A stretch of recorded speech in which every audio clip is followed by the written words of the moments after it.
All right, old friends, new friends, everyone in between. What is going on? How you doing? Welcome to episode 1058, Talking Buffalo, your weekday daily driver for Buffalo Sports Talk and more. My name is Patrick Moran. Thank you very much to everyone out there, as always, for watching, for listening, however you consume Talking Buffalo. Appreciate you guys very much. You're the best.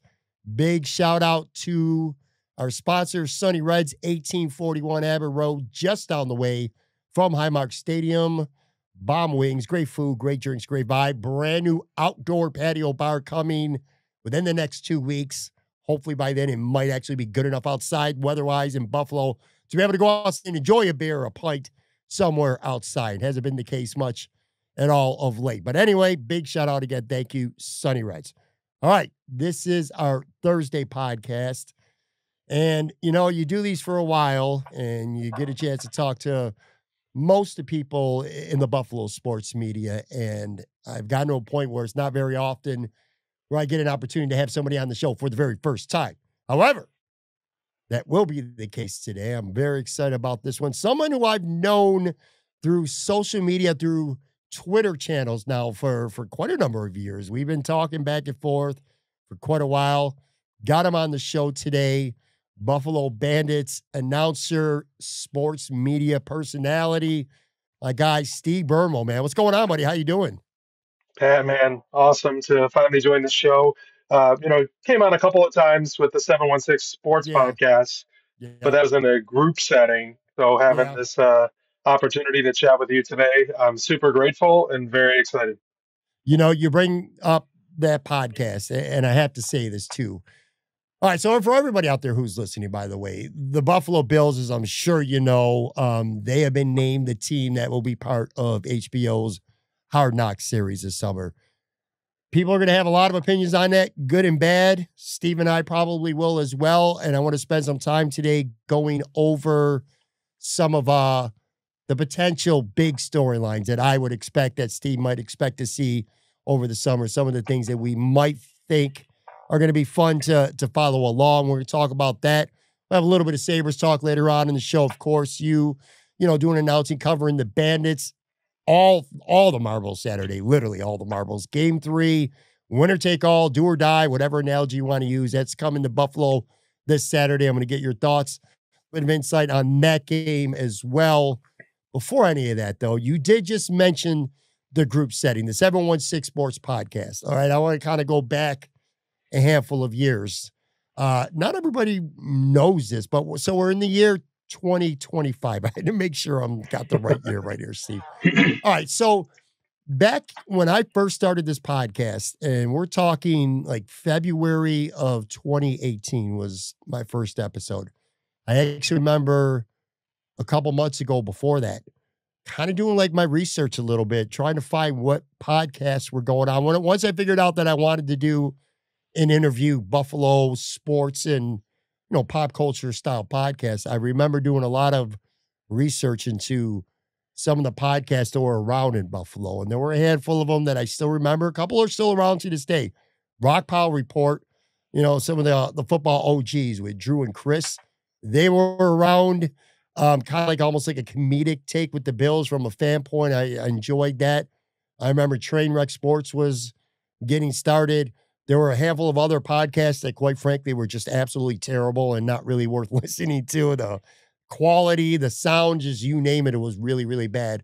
But I do remember the 716 Sports Podcast, and I remember that being the first Buffalo area podcast that I personally listened to that I thought did a really good job. The sound quality back in those days, like I said, this is going back years ago. Now everybody has new mics or equipment or whatever, but back in those days, it was not that common. And the audio quality was really good. You guys were good. It was a good setting. It was group talk. It wasn't one person or not even two people most of the time. It was more than that. It was a lot of fun. Well, basically, what I'm telling you, long-winded here, is that in a way, and people, the podcast isn't around no more, but kind of set some trends for what I think became some other Buffalo podcasts and influenced it in some ways, including, quite frankly, this one, man.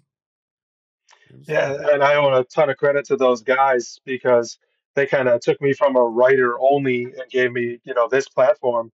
And our podcast was the voice of the Buttes. So I did play by play for the Buttes, the Yeah. voice of FC Buffalo men's soccer. I ended up in Canisius women's lacrosse. And all that was because they gave me the opportunity to be a broadcaster with Jeff Boyd. Some might remember the Big Boy Theory when he was a guest on your show a while ago.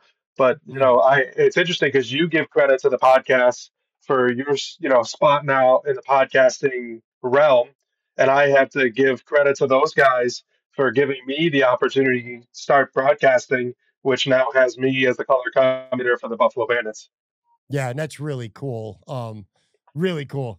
We've all come a long way and of sorts, and it's just it's great to see, man. But yeah, that was a show very early on when I was getting started and doing my research that I was definitely a big fan of.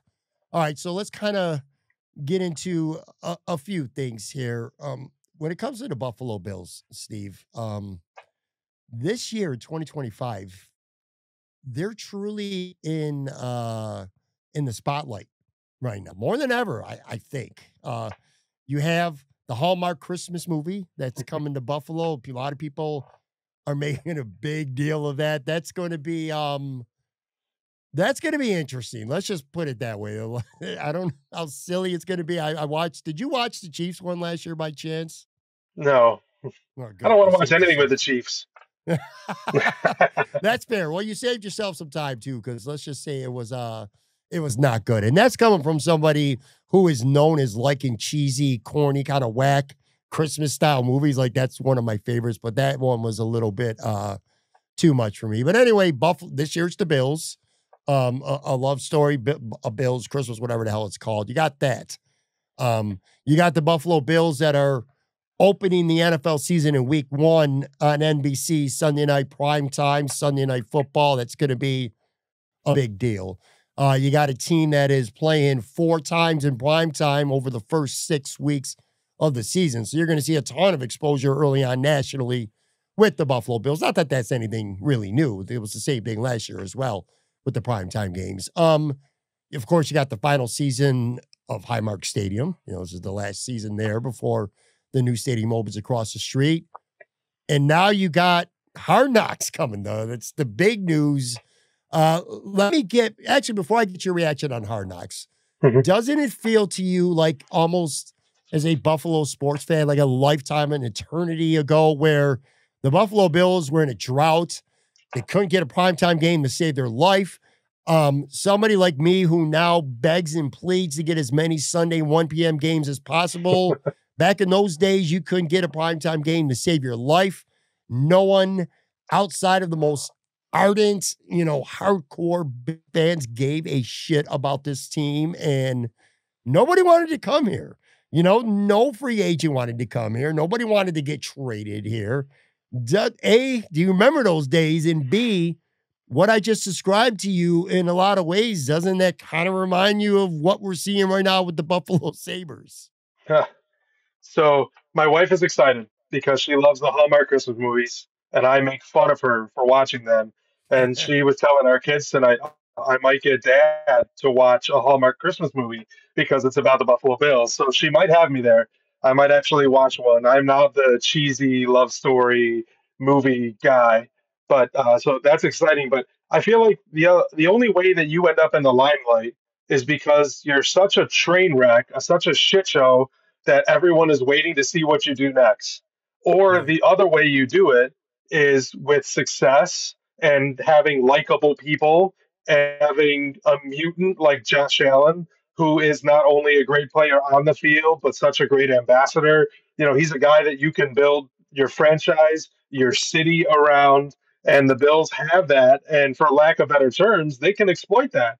They can all of a sudden be in Hallmark movies and open up in prime time, and you see Josh Allen jerseys at Stanley Cup playoff games in Edmonton or whatever. Like they've achieved the opposite of the irrelevance that you were talking about. They've Yeah. achieved relevance, but not because they're so bad or such a joke like the Jets and the Aaron Rodgers saga and all that. They're getting the notoriety that they've earned, which is amazing. And as someone who's in almost 40 and been around the Bills, I remember the Super Bowls vaguely as a kid.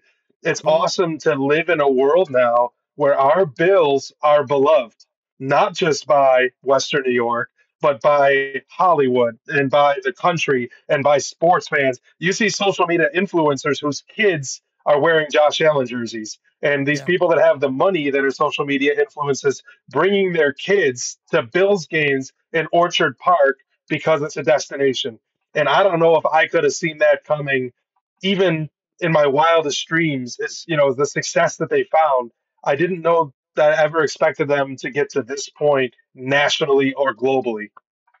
I look back to 2018, and sometimes my jaw still drops in amazement. The division when the Bills traded up and took Josh Allen, a lot of people, not gonna lie, count me among them, was really hoping to get Josh Rosen, so I was disappointed. But just the effect that Josh Allen has had on this football team, of course, on the field with the things he's been able to do. But now, to your point, a lot of the stuff that goes on with the Bills off of it is largely because of somebody like Josh Allen. And I got to say, you look at Bills franchise history, and I would say for sure OJ Simpson back in those days.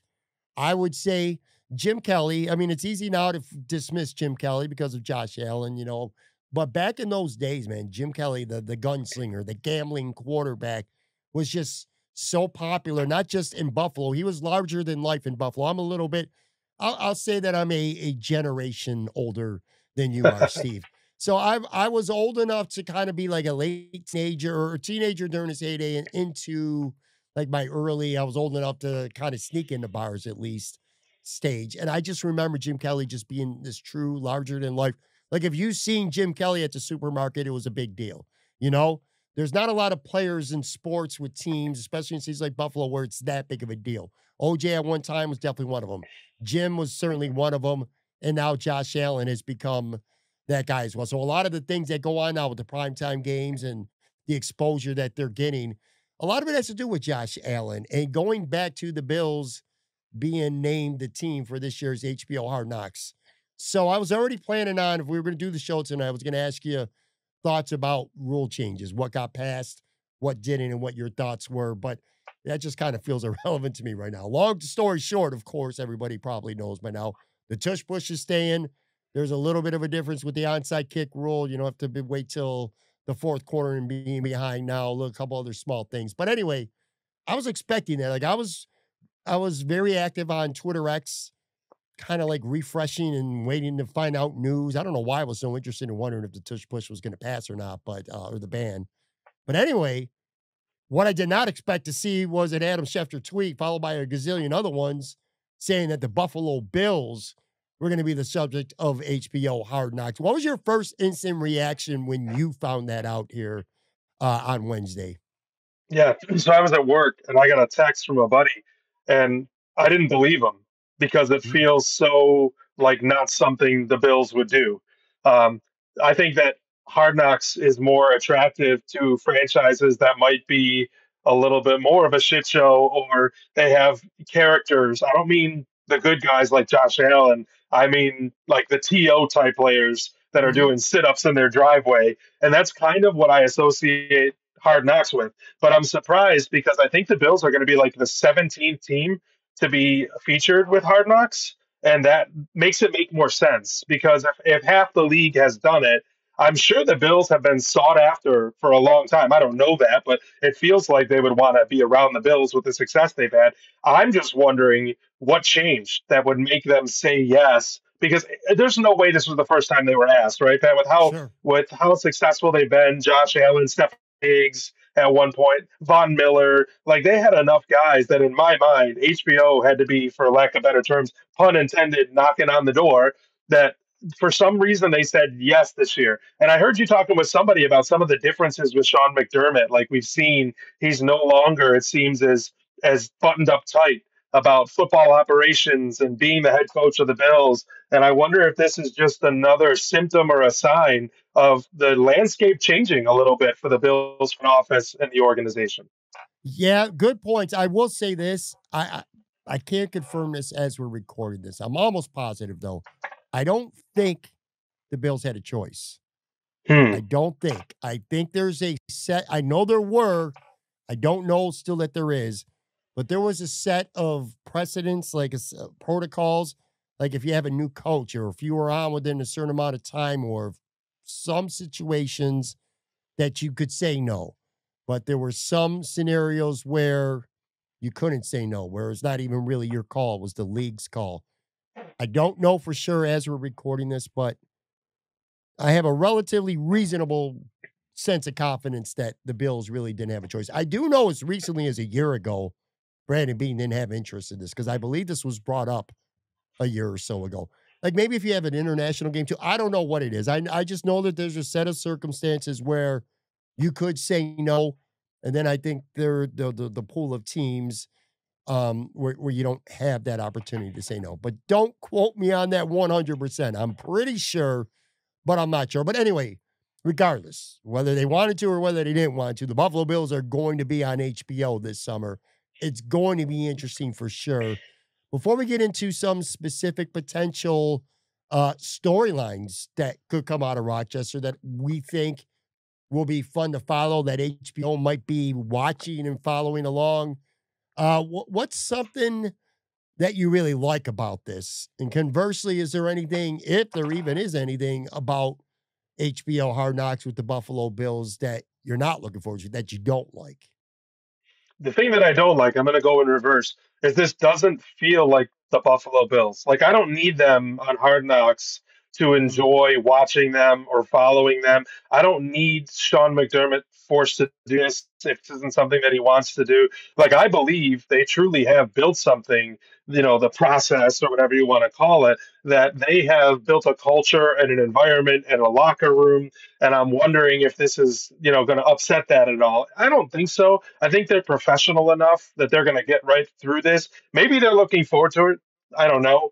But that's what I don't like. What I do like is watching some stuff about like the Lions before they ascended to where they are now made me mm, love Dan Campbell. Like seeing the way that he approached running that team, the way that he coached players, watching these guys like Anzalone, who are like rookies and were getting coached up and looking what they've become, and seeing these guys on this team that maybe we didn't know who they were then, now are competing for Super Bowls and winning divisions with the Lions. So it made me like the Lions more and made me love Dan Campbell as a person, as a coach. And maybe we'll finally get a peek behind the curtain because this team doesn't let us know anything about what happens kind of behind the curtain. So this might be an opportunity for us as the fans to see a little bit of how the soup is made, right? A little bit of how the chefs are working in the kitchen. And that's always exciting for sports. A long time ago, I was in film with the Bandits in the morning,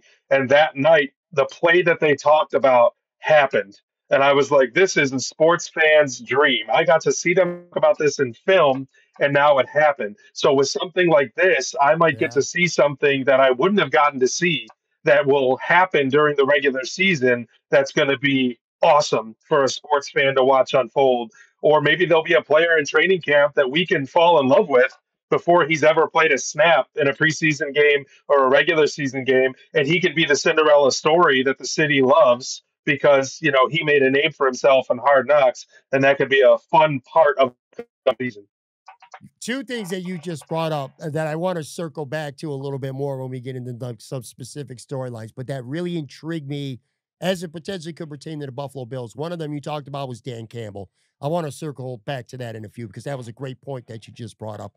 In terms of the Cinderella story, as you're saying that, literally what pops in my mind? I'll tell you what pops in my mind.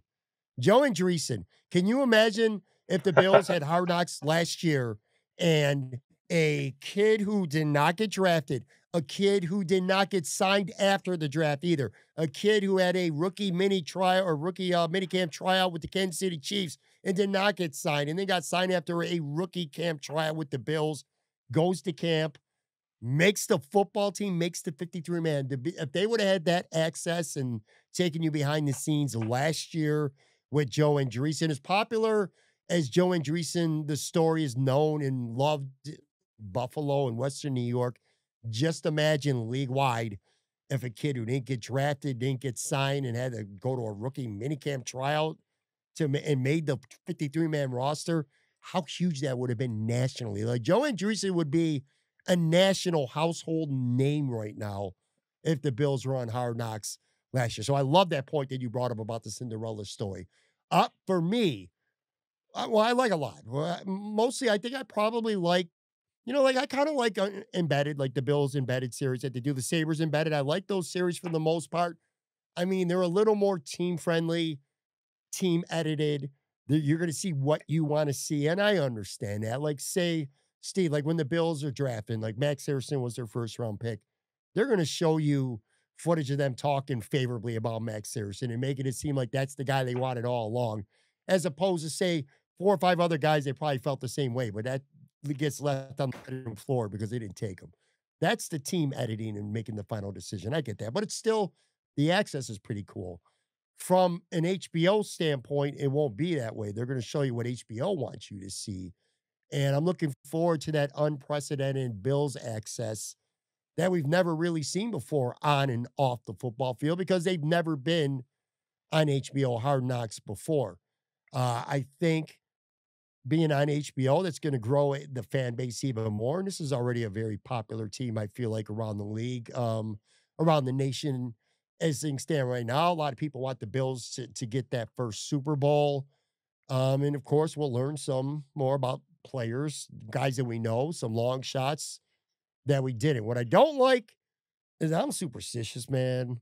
And no Hard Knocks team has ever really won shit the year they've been on. There's been teams that made the playoffs. I think I saw a stat like a third of the teams that are featured in Hard Knocks make the playoffs. Miami is the most recent, like 2 years ago. I'm not going to go down that whole list, but nobody won shit. So I don't like that.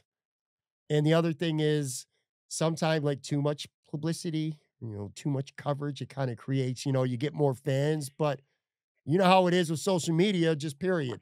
The more attention you get, the more followers you get, the more haters you get, man. The more enemies you get, the more trolls you get, the more shit talkers that you get. So I'm a little bit concerned that we'll start to see some of that too. You know what I mean? Yeah, I definitely get it. And that kind of goes back to the point about the ship that Sean McDermott runs doesn't really, afford itself to these opportunities for the Mhm. haters and to be on social media for the wrong reasons. Or, God forbid someone says something on Hard Knocks that the media can run with, or, something that would have been behind closed doors that, they wouldn't want everyone to see, and the HBO cameras in the corner, and now everyone's seen it, and Yep. you just don't want to give fodder to the media or the other teams or the league. Yep, for sure. Let's do this. Let's take a real quick break. We'll come back on the other side, and I kind of want to get into some little more specific storylines that I think we could hope to and expect to see over the course of this series. And then, like I said, we'll carve a little bit of time for some Sabres and Bills too, as well. So literally, folks, be right back.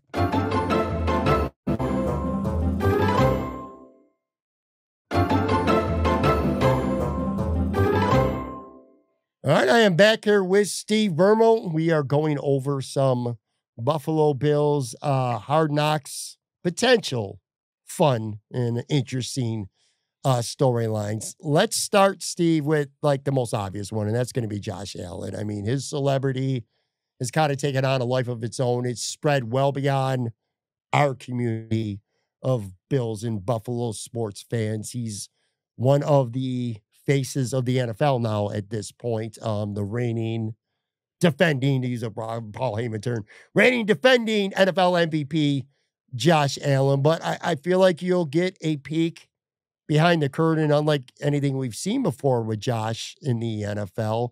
And of course, when this happens, he'll be recently married because he's getting married soon and real soon, actually, to Hailee Steinfeld. So you might get a little bit of her on this. I don't know, but are you looking forward to kind of getting that kind of access to Josh Allen, like I said, that we've never seen before?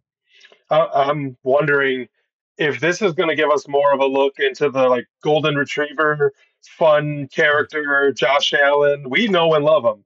Like the rest of the country may not know him the way we do. He's kind of goofy, super sweet guy, really charitable, interacting with kids at the children's hospital. Like we know that Josh Allen, but he will now be exposed to a bunch of other people if that's kind of the angle that they take of like who he is.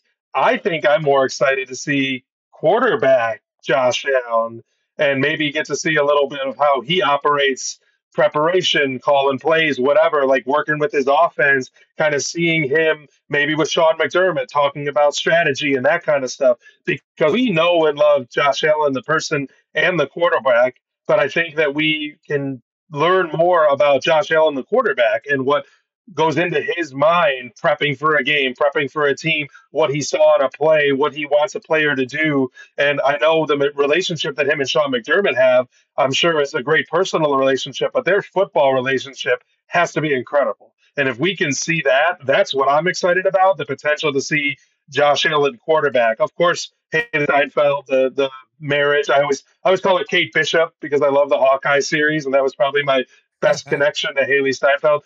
And that's all awesome. And I'm excited for the rest of the world to maybe get to see and know and love the person of Josh Allen. You know, the be good, do good, God bless, go Bills, Josh Allen. I want to see the X's and O's, Josh Allen. I want to see the X's and O's, Sean McDermott. I don't know how much we'll see, but I'm hopeful that we'll get to see some of that strategy, approach, that kind of stuff to Josh Allen, the football player. Yeah, you know what? That's a really good point. I hadn't really thought about it. You just think of Josh as somebody who just wings it. You know what I mean? Because of the way he plays, all the improvisational stuff that he's so, that he excels at so much. It's almost like he draws plays into the dirt like we did when we were little kids playing football, and he just goes and makes shit happen. But yeah, to see the mental preparation and the X's and O's, that could be really cool. And I'm also hopeful that they do show him in a light where how he handles being not just a star football quarterback anymore, but also like a well-known celebrity. That would be really cool as well. So not counting Josh, I feel like I don't know ultimately what his role on this football team is going to be. I don't know ultimately, quite frankly, if he even makes this football team. I don't think it's a given like some people do, but Tre White is a very popular, well-liked, well-known Buffalo Bills corner who did turn. We all know about the injuries and him, getting cut 2 years ago. And now he's back, and him trying to make this team, him trying to rejuvenate his career again, I think is going to be something to follow. And I think it's one of those stories where, you really don't know the ending. He could be your week one starter, Steve. If they conclude, hey, if Tre looks good, and Max Harrison, we want to ease him into that starting role, Tre would start. Or he could be on this team as a backup who probably is inactive. Because if he doesn't start, he don't play special teams. He's got no value as a reserve. He'd be an inactive guy. Or, unfortunately, if he doesn't have it anymore, he could get cut. And any of those things are going to be possible. But between him trying to get his career going again and just his fun-loving, likable personality, you're going to see some fun shit on there with him. I think he's going to be a pretty prominent and potentially fun storyline to follow on this show. I think that's right. And I think that it's interesting. If you look at this Bills team, I don't know how many competitions they're going to be in what positions. The offensive line is pretty well set. The defensive line might have a lot of competition, but you've got guys suspended. So that kind of puts a wrinkle in things. There might be some competition amongst the defensive linemen, but they rotate defensive linemen so much that even if you don't win the starting job, you might play 30-40% of the snaps because they rotate. But at the defensive back position, cornerbacks and safeties, there is absolutely going to be competition. And that's exciting. And you add the factor of Tre White having been here before, being a fan favorite, right? Everyone remembers him picking up the playbook of the other team and like flipping through it at the 50-yard line.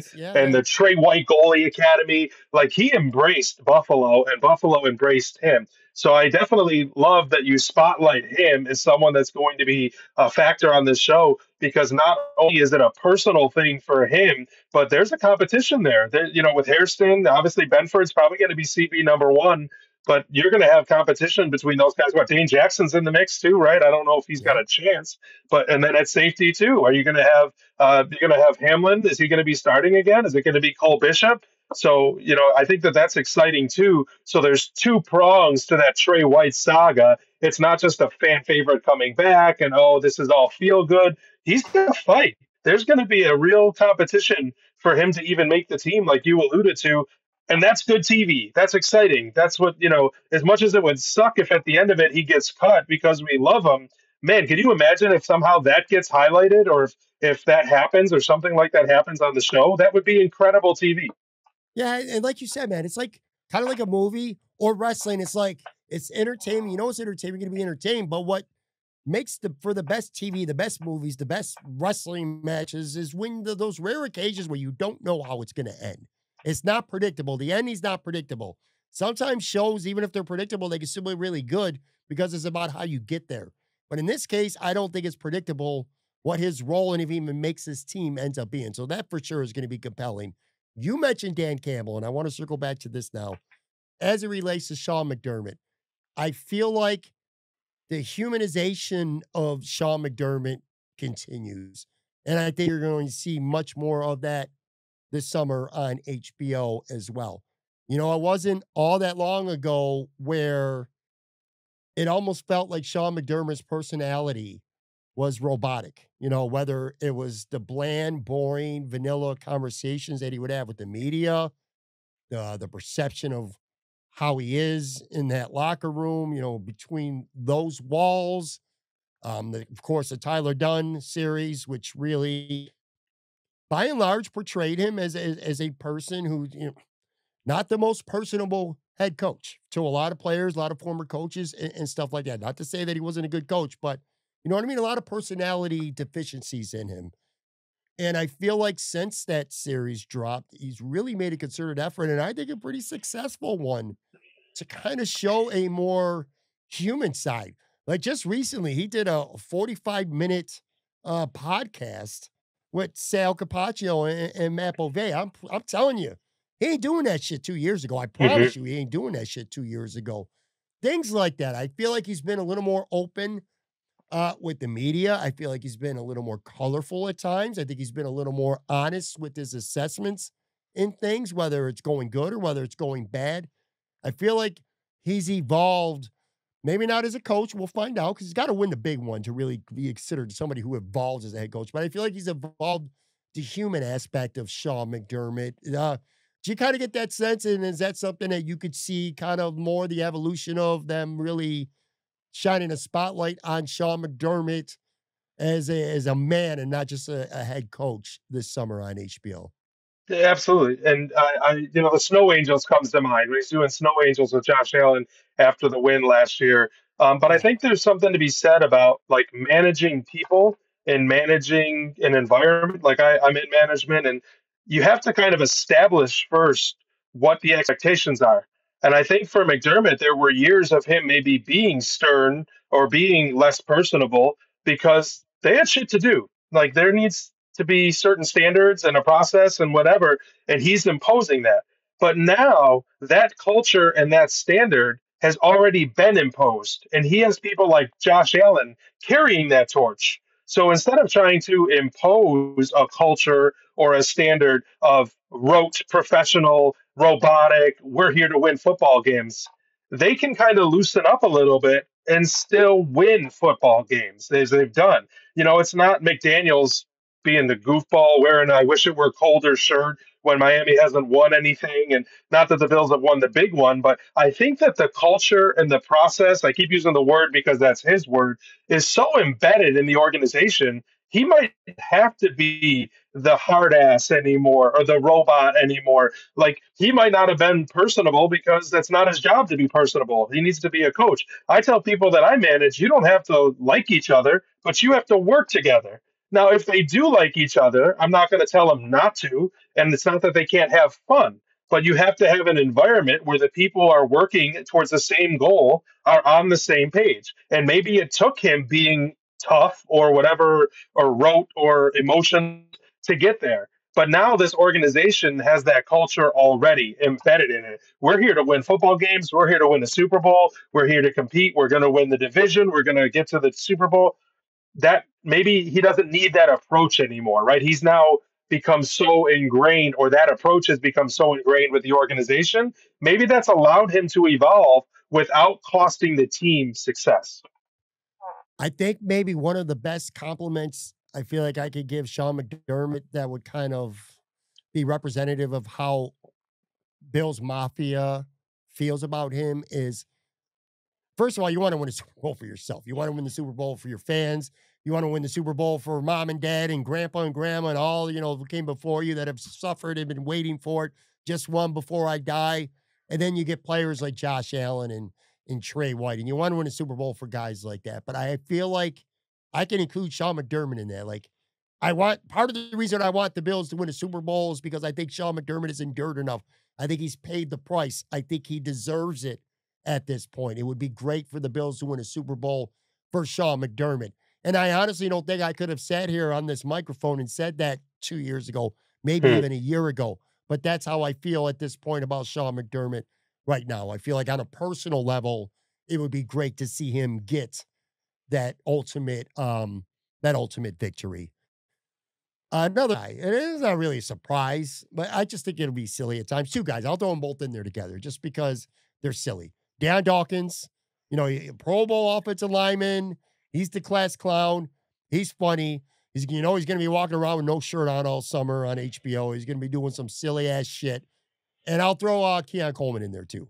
Keon Coleman, on a serious side, he's got a lot to prove. If we're talking about Mhm. on the football side, and maybe that'll be focused on a little bit.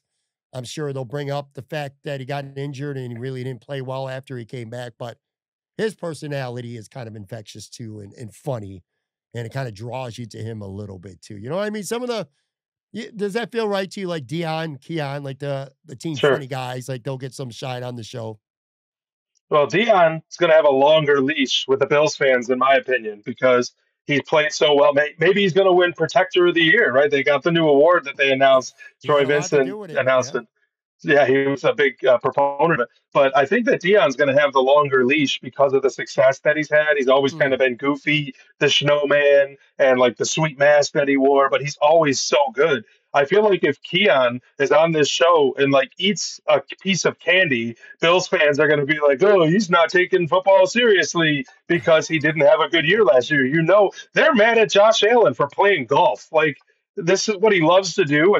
He's hopefully not going to get hurt doing it. I mean, it's a low risk. He's not out there playing basketball, getting dunked on, and like he's playing basketball in the AI video. That was kind of funny, but people get mad at Josh Allen for playing golf, and I'm nervous that Keon shows any personality or eats like one Tootsie Roll on Hard Knocks. They're going to be like, oh, this guy's not taking it seriously, where Dion's going to have a lot longer of a leash because he's kind of proven what a great player he is despite being goofy. I don't agree with that at all. Like, I'm all about personality, and I have no issues with a rookie like Keon last year having a second year to prove what he's going to do. And I don't associate him eating a Reese's cup with him not playing well in September. I don't think that they're related at all personally, but there's a lot of Bills fans who don't have that logic in their head.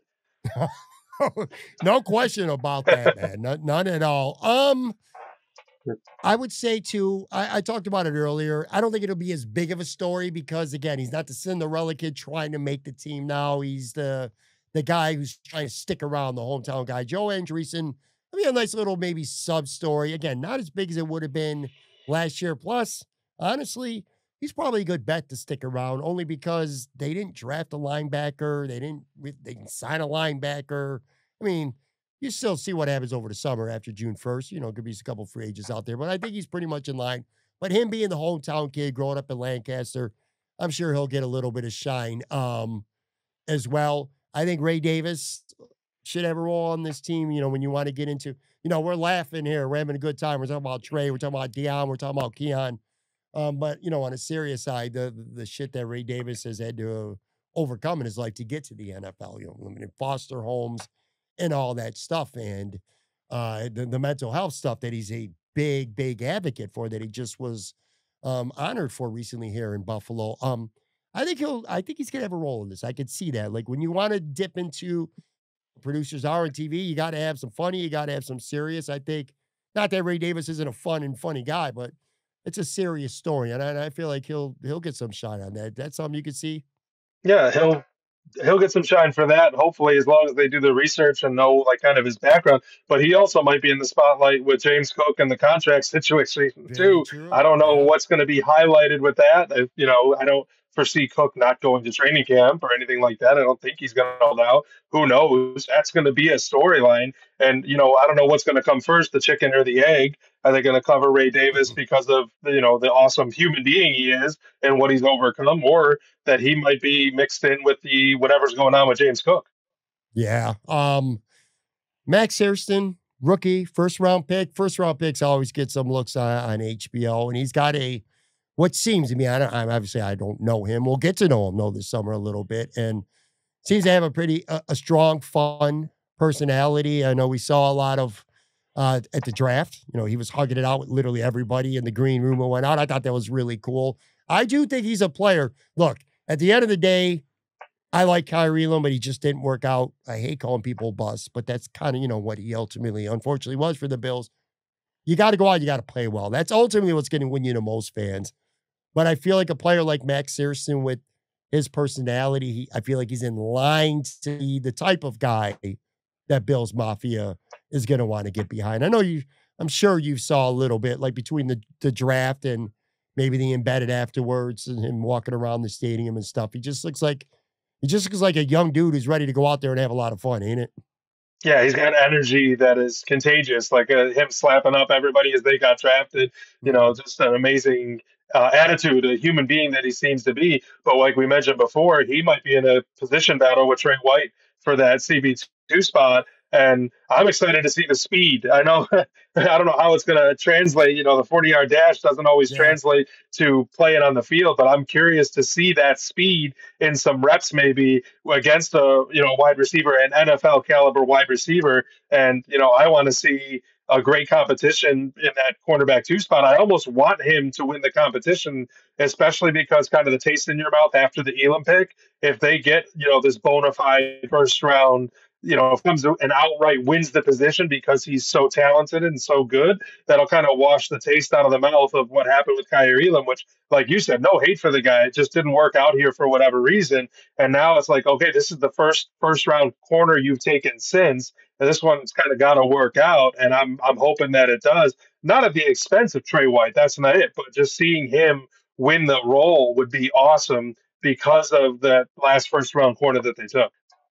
One last thing here, kind of a fun thing that I think only Bills fans would understand.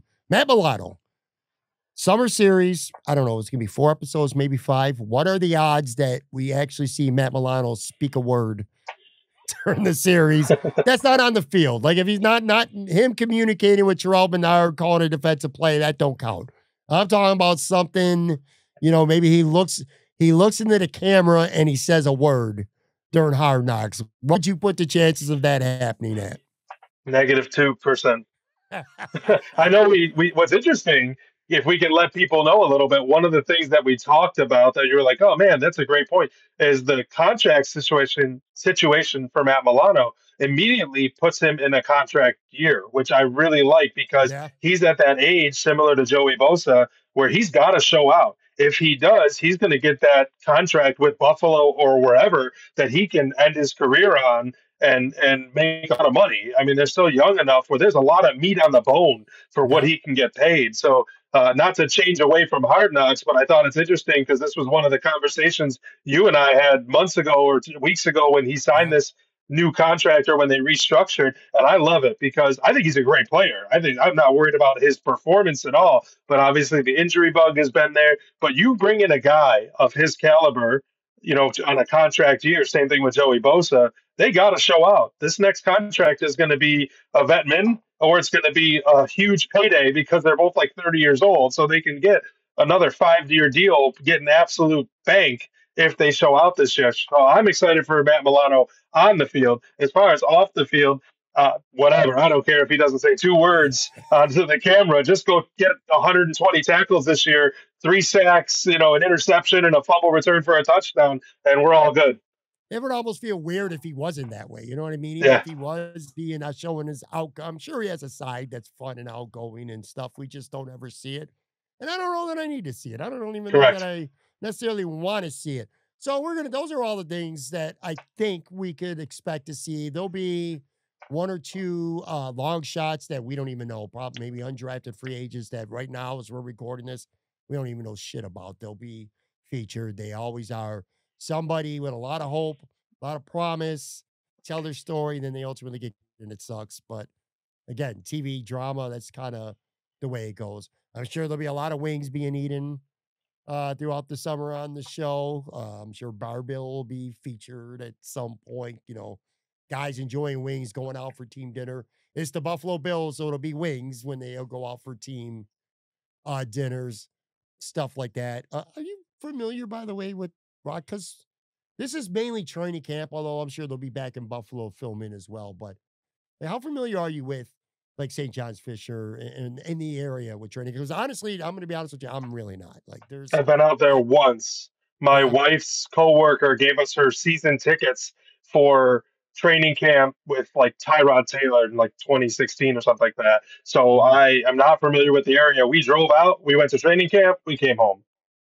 That's what I do. Like I said, over the last couple of years, I've been going to like 4 or 5 practices for camp a season. But yeah, I drive, I go, I come home, and then I eat lunch or whatever in Buffalo. So I don't even know like the spots around town. I do know like obviously the PGA Championship's been there a few times with golf. Some really good golf courses in Rochester, Pittsford Dairy, lots of stuff like that. I'm sure will be showing look at some good scenery stuff. But anyway, yeah, it's gonna be fun. I think I talked myself into being excited about it. We'll see how it goes. What I have not talked myself into, kind of switching gears here as we start to wind down a little bit. Mitch Marner, I look, I don't What a know how I feel. segue. First off, what a segue. I don't, yeah, and then I fumble it because it's like I'm almost left speechless when it comes to Mitch Marner because I am completely taken back, and I'm being honest with you. I am completely taken back by the percentage. And maybe I shouldn't lump like Bills fans or Sabre fans into like a percentage based on what I see on social media. Maybe that's unfair. Maybe that's just in the big picture of things, a small sample size. But using Twitter and being on Twitter all the time, and I still say Twitter, not X, I'm just a Me habit. too. I'm blown away by how many people think right now, as we're talking right now today, how many people think the Sabres have a true legitimate chance to sign Mitch Marner? And I want to be clear, maybe it's me. Maybe I am so hardened at this point that I just don't believe in anything good happening with the Sabres or anything significant big, anything altering where the player has the option to make it happen. Like Josh Allen, whether he wanted to come to Buffalo or not, Josh Allen was coming to Buffalo. If the Sabres were to draft the next Mitch Marner or the next whoever, you name that superstar, they're coming here. They're drafted. But if you're a free agent and you got options, or if you're a veteran, a trade person, and you have a no trade clause, you come into Buffalo? I don't know. Here's what I'm asking you, Steve. In your view right now, is the possibility Mitch Marner to the Buffalo Sabres, and of course, a lot of people like to link the Josh Allen friendship, Bills fandom, which is legit and true.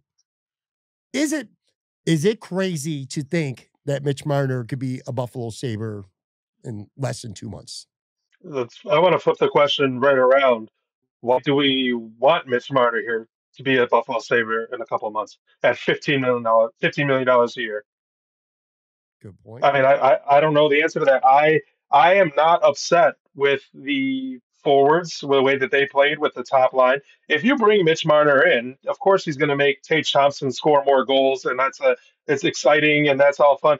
I give me Aaron Ekblad, right? Ekblad might be available after this year. I was just talking at the bar with my buddy last night.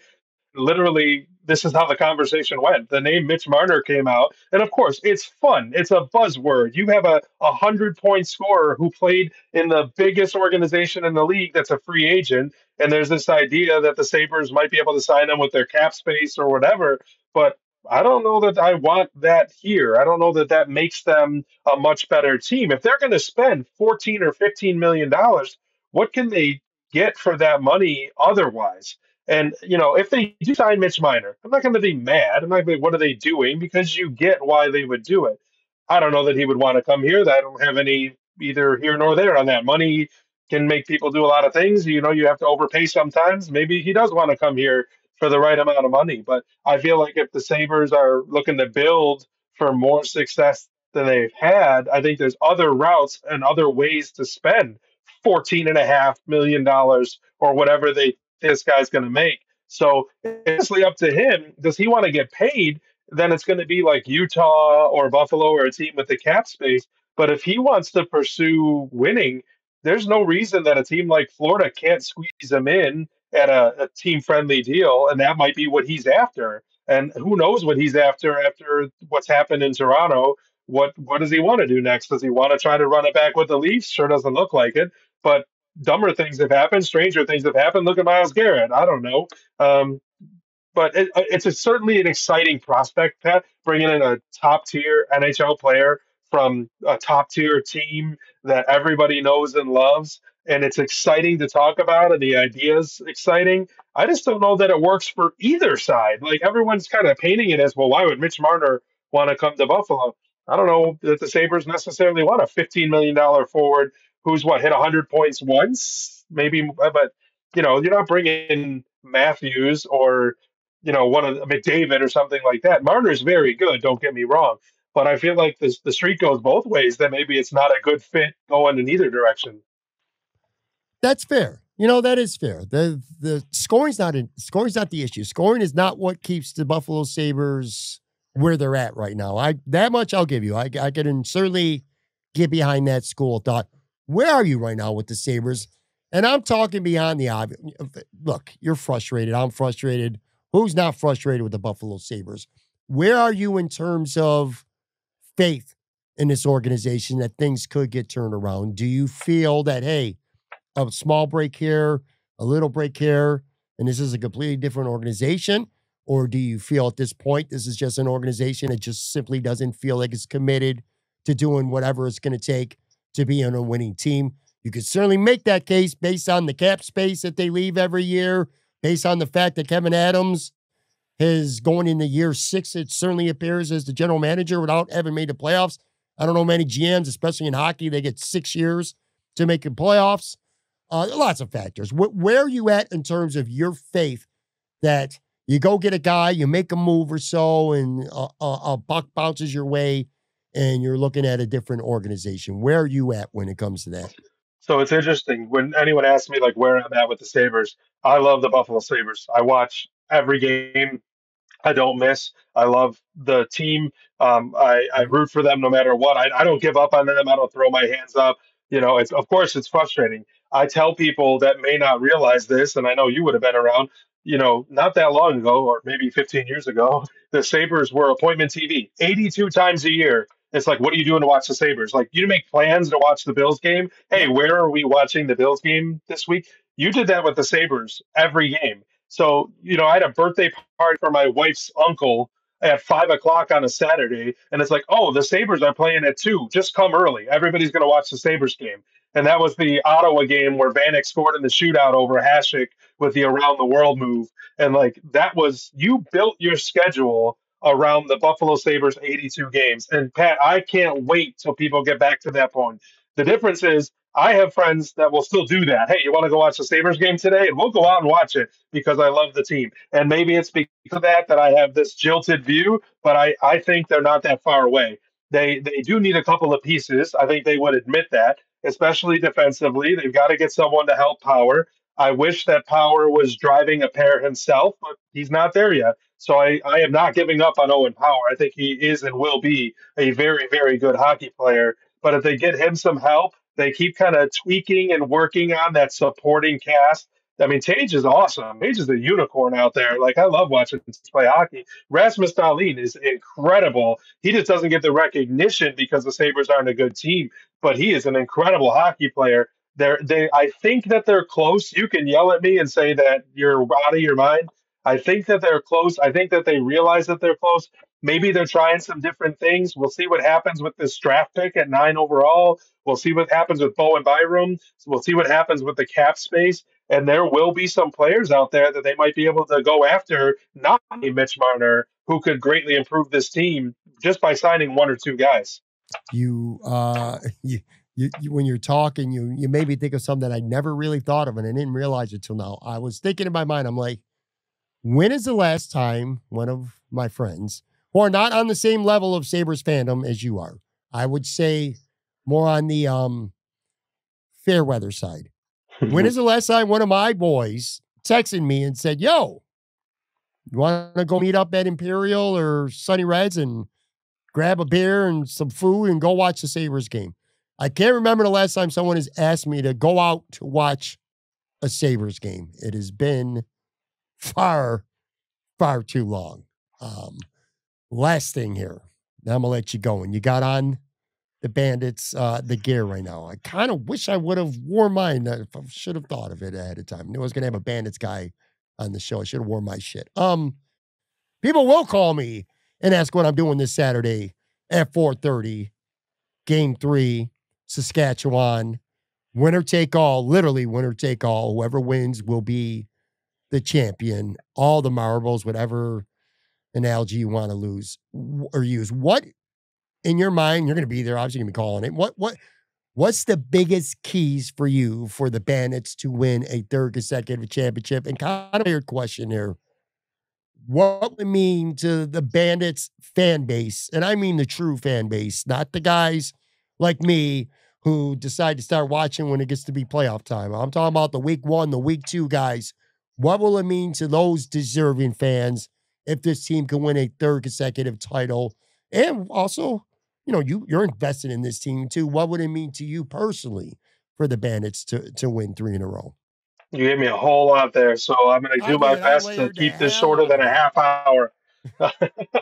No, so the keys to winning.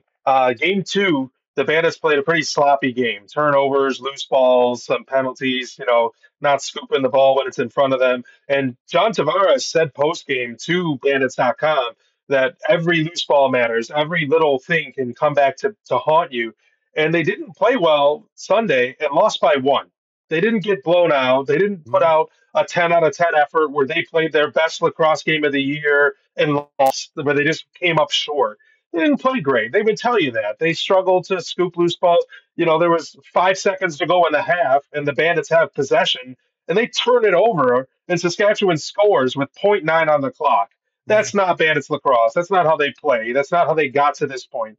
Saskatchewan's a very good team, but so is Buffalo. And I think if Buffalo cleans up the things that are in their control, they shouldn't have an issue to win game 3 at home on Saturday. They did it 2 years ago against Colorado. They won at home, went out to Denver, lost, came back here and won like 13-4. Like they just opened up a can.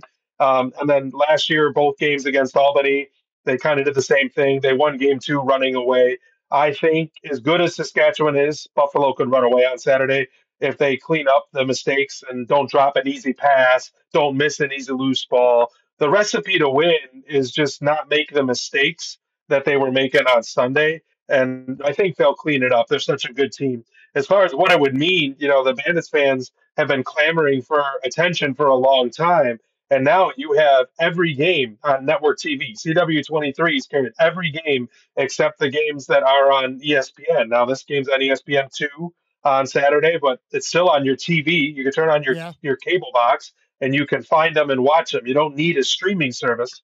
So, that it feels like vindication because they've been selling out so much this year. They outdrew something like 11 NHL and NBA franchises this year for average attendance. They really are doing well. They told us last year and this year as staff, if we need any extra tickets, if we can get them, they're going to be in the 300s. There's nothing left in the lower bowl because they sold so many season tickets. So people, it might have taken 3 championships, but people feel like the Bandits are finally, you know, getting attention that they deserve. And then for me, only one other team has won 3 in a row. That was the Rochester Nighthawks. Their goaltender happened to be the Bandits' current goaltender for Matt Vince. Matt Vince came to Buffalo in 2019, and they've never missed the finals. They haven't won them all, but they've never missed the finals. I don't think John Tavares has ever missed the finals as the head coach. So just No. insane that this type of numbers exist. And if they become the second team ever to win 3 in a row, that's obviously some amazing history. Pat, I was there in 1996. It was the last sporting event in the Odd when the Bandits won the I championship. was there too. Yeah, people were ripping their seat cushions out, remember? Because they wanted to take Yes. part of the odd home with them. And then all these people jumped down into the Zamboni entrance and got out onto the floor. There was like 4,000 people on the floor. But it was the last sporting event in the odd. So for me, I was a fan for so long and then started writing for them about them in 2009. So it's been 16 years for me. And personally, I just love seeing this team succeed because these guys mean so much to me. The organization treats me so well. Selfishly, I have two championship rings. I'm a piss on commentator, low man on the totem pole, and they care enough about their organization and their team members, their staff, that I have two championship rings to show for it, which I cannot say enough about this organization and how well they're run and how well they take care of me. So that's why the success matters to me. It's not even being so much a fan, it's that the team deserves it because they work so hard. Our director of operations works so hard to put out a product for the fans, to put a team together that's successful like this. To just they really whipped up something special here that's really cool for what this team has been and the history that it's been. This might be the best iteration of it, and they deserve that recognition and the reward at the end of the year for what they built here. You took me down memory lane here, going all the way back to 96. On God, I was there. All right, so this was, not only was I there, I covered it. This was before the era of blogs. And make them sound really, really old now, okay? But this was at the odd when the press box up in the oranges was like hanging off a balcony where it kind of felt like you were going to fall off and die. But I was covering it for a local, back in those days, local newspaper tabloids were they would get you into events. They would cover events for the West Seneca Bee or the Riverside Review or whatever the hell it may have been. I don't even remember what I was writing for, but I know I was there. I covered the last Sabres game at the Odd ever. They beat the Hartford Whalers 4-2. To your point, the last sporting event ever at the Odd, it's the Bandits winning that championship in 96. I remember when everyone else was gone. After that celebration, I remember being on the floor of the arena. It was just so wild to me, kind of pinch me kind of moments. I just remember that because I was young. The last event ever, actually, at the Odd was a wrestling show. WCW had a wrestling show there. Jim Kelly was in the crowd. I think he punched Randy Savage or something. That was part of the script. It was really cool. But yeah, holy shit, man. You really took me back there. It started just flooding through my mind. Those memories. Hey, that was almost 30 years ago, just so you know. Yeah, man. Time flies when you're having fun. Time flies on his podcast. We've been talking for an hour. It's been awesome stuff, too. Really appreciate you. This is a lot of fun, dude. And I love having somebody on like yourself who can kind of cover multiple sports, multiple teams, man. That's been really, really cool as well. If you're not doing so already and you're listening to the show, make sure you go follow Steve on Twitter at Steve Burmel. Bandits appointment television Saturday. To your point, I'm going to a Memorial Day party that's been planned for several weeks, and I can guarantee you on that TV, even if it is nice outside and it's Buffalo and it's probably not going to be nice out, but even if it was, people are going to be in that living room Saturday at 4:30 p.m. and they're going to be watching the Bandits try to win 3 in a row, and it's going to be awesome, man. You were awesome too here. I really appreciate you, Steve, man. This was cool. Thanks for having me. A bucket list item. I'm not trying to give you too much credit here, but man, having this conversation's been a bucket list item for me. So I'm glad to be able to check it off. I really appreciate you chatting with me and having me on. I love the show. I'm an avid listener. And unlike some of your guests, we won't mention any names that don't listen to the show when they're not featured as a guest. I listen all the time. So this was really awesome for me. I appreciate just the opportunity to talk sports, man, especially because I know you so well from all the years we've been connected on Twitter and our time connecting our podcast years ago. This was definitely something I was looking forward to, and I greatly appreciate you having me on, man. Well, I can tell you this much, buddy. I can promise you that you will become a regular on this show now going forward. I really enjoyed this a lot. I truly did. I appreciate you, Steve. I appreciate everybody for watching, for listening. One more for the week. I'll be back. We'll have a Podbag episode coming up for you tomorrow.